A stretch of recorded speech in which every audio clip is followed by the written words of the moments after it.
In our series of punch recipes, all of these are non-alcoholic.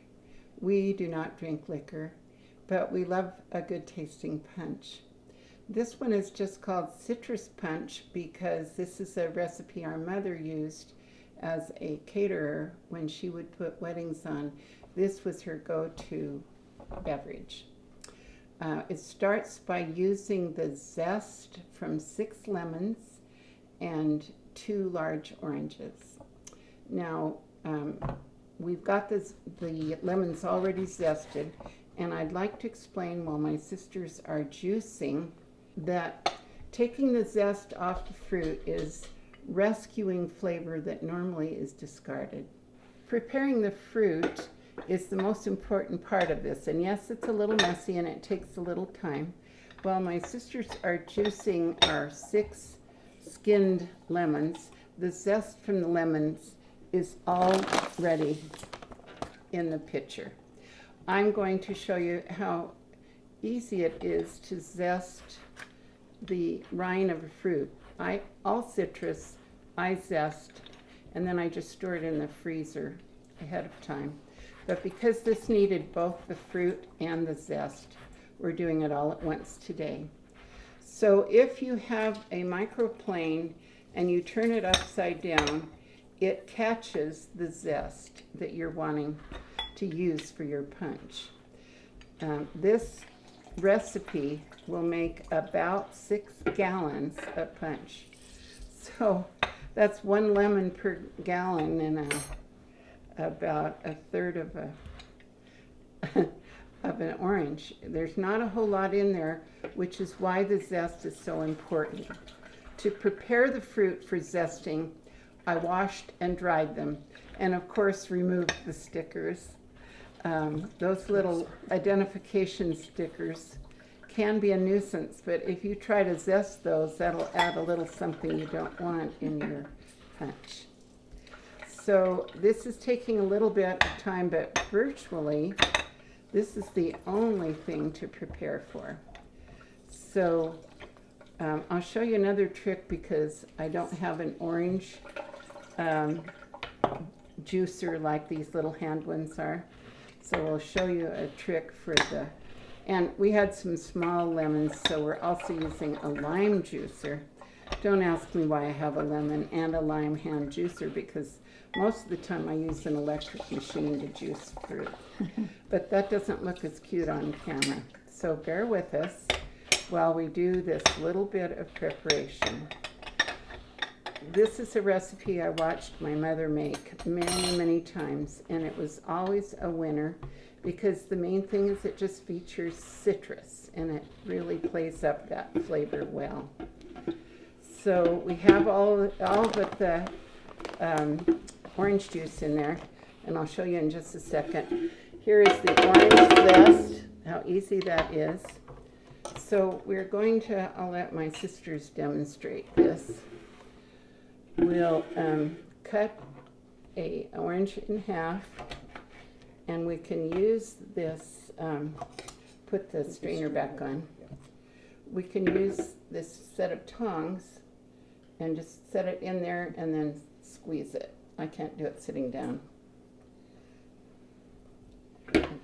And so, oops, you have to position it just right. But that's a good trick, especially if you're somewhere where you don't have a regular juicer. But that gets quite a bit of the juice in there. Yeah. Did it squeeze? Well, it cuts it kind of. Okay. This. One of the problems is if you're going to juice it that way, you can't zest at the same time, but just squeeze it with your hands. So we have our 2 large oranges and our 6 lemons. The other scary part is I'm going to tell you about some additions that you're going to question. Why are you putting this in? And the answer is, I don't know. The next thing we'll do is we will weigh 2 ounces of citric acid. Citric acid is the same thing that we used in Tricky Water. So bear with me while I do 2 ounces. I have So here is 2 ounces of citric acid. That's easily obtainable at Winco or at health food stores. In goes the 2 ounces. And remember that this is to make 6 gallons. Next, we need 1 ounce of tartaric acid. Now, I looked it up, and what tartaric acid is used for is in winemaking and in baking. It's a preservative and an emulsifier. And it says on the package that you can also use it for candy. I don't know how you would. I have no recipes. So we need 1 ounce. There we go. Nope, I went a little over.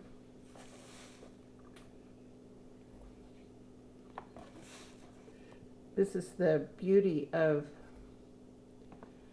the scale, is that you can make adjustments. So this is 1 ounce of tartaric acid. Now for the really questionable ingredient. Bonnie will demonstrate. We have Epsom salts. Now for 6 gallons, you're only using 1 teaspoon. So this is not a high concentration. And this is food grade. They use it a lot to use for for constipation. Mm-hmm. Yeah. Laxative. It's a laxative, and it's commonly used. Some Epsom salts come with things like eucalyptus in it or mint. Don't get anything other than if it says you can use this as a laxative, then you know it's food grade. It can't, go ahead.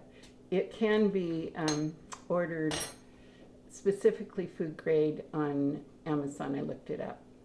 So this is the mystery ingredient, Epsom salts. But remember, it's a tiny amount. Now Joanne is going to demonstrate another trick we'd like you to know about. And that is, don't forget that your canning jars can also be used as measures. So she has a 1 pint jar. Joanne is using a canning jar as a measure. We need 3 pints of boiling water. So she's putting 3 pints in.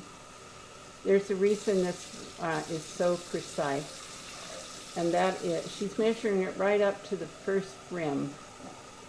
And that's exactly 2 cups of water, because you need 6 cups of boiling water. So using our induction range, we'll get that water boiling in no time at all. So as soon as we have the water boiling, we've got all of our extra acids in there, along with the fresh juice and the zest. That's going to be it, except for our 5 pounds of sugar. We have now measured 5 pounds of sugar. Remember, this is to make a lot of punch, so it may look like more than it is. So I put half the 5 gallons that I've just weighed out into this pot. Joanne is going to pour all of our 3 pints of boiling water into one? Into all at once, yeah.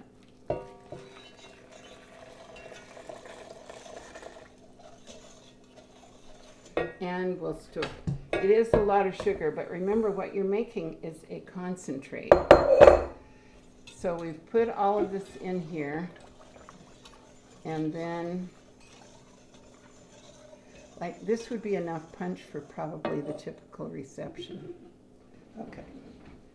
So this hot sugary liquid we'll put back in here. So what we've done is made a concentrate.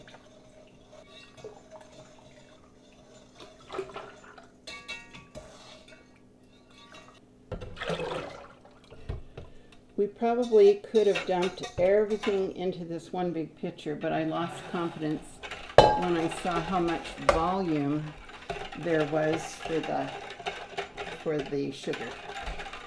So just in that one big pitcher would have worked. I just lost my confidence. So what we'll do now is put all of our concentrate into jars.